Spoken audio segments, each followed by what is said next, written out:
Hi, I'm Seiler Tucker. You probably know me by now, as I specialize in mergers and acquisitions and buying, selling, fixing, and growing companies.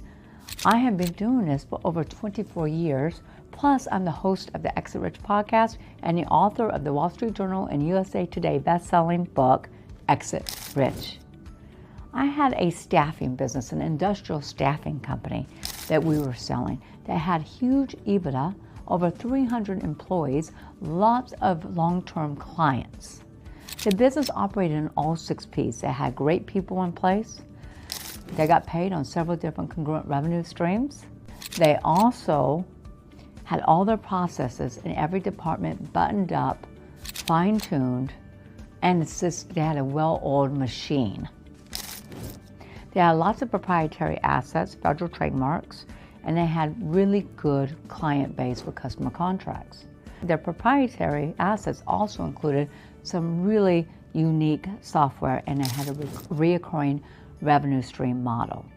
In addition, they had lots of patrons.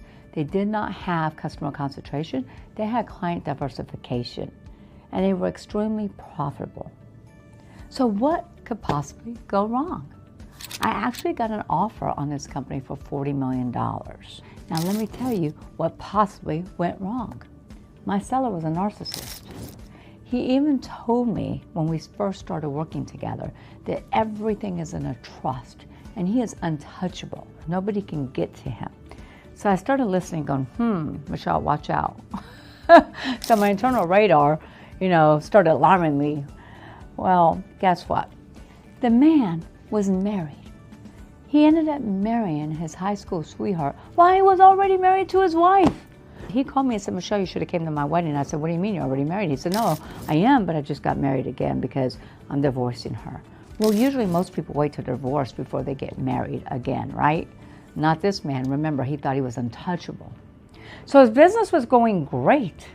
He worked on the business, not in the business, and he barely worked any time at all. Until one day, and this can happen to any of you, he ended up having a catastrophic event occur. One of his employees lost an arm while on the manufacturing floor. Lawsuits started coming down the pipeline. Workers' comp insurance, which he did not have a great score on workers' comp to begin with. He had a very, very high score and was at risk of losing workers' comp. When his catastrophic event occurred, his workers' comp was about to expire. He actually falsified records on his workers' comp forms.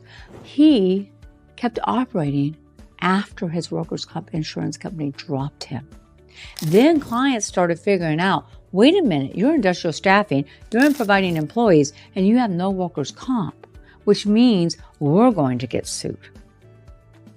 And so clients started dropping him like flies, like hot potatoes, as anybody would. He lost 90% of his revenues. 90%. He ended up filing bankruptcy.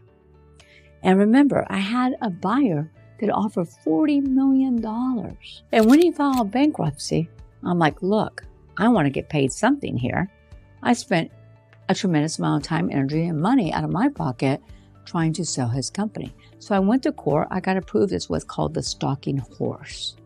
That's where the court approves you to be able to sell a company in bankruptcy court. I bought an offer from that same buyer that offered $40 million for $1.2 million.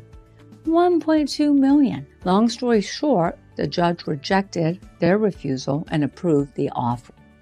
We ended up selling an offer for $1.2 million. So what was the solution? Me going above and beyond and digging into the court system to see how I could get approved as a stalking horse. What was the result? Well, the buyer was happy that he only paid $1.2 million and not $40 million, but he got a company that he had to build back up, and now the same owner still owns the business and has grew the company exponentially and added a lot more locations. The seller was actually happy that he got something. They got $1.2 million. Now remember, none of that went in his pocket because it all went to pay off creditors and my commission. The wife was miserable and really pissed off. The new wife was really pissed off too because now he was broke. So the moral of this story, you're not God. Everybody is touchable. And at any time in a business, a catastrophic event could occur. COVID is a catastrophic event. Look how many businesses went out of business during COVID, especially in the hospitality industry. So always be prepared.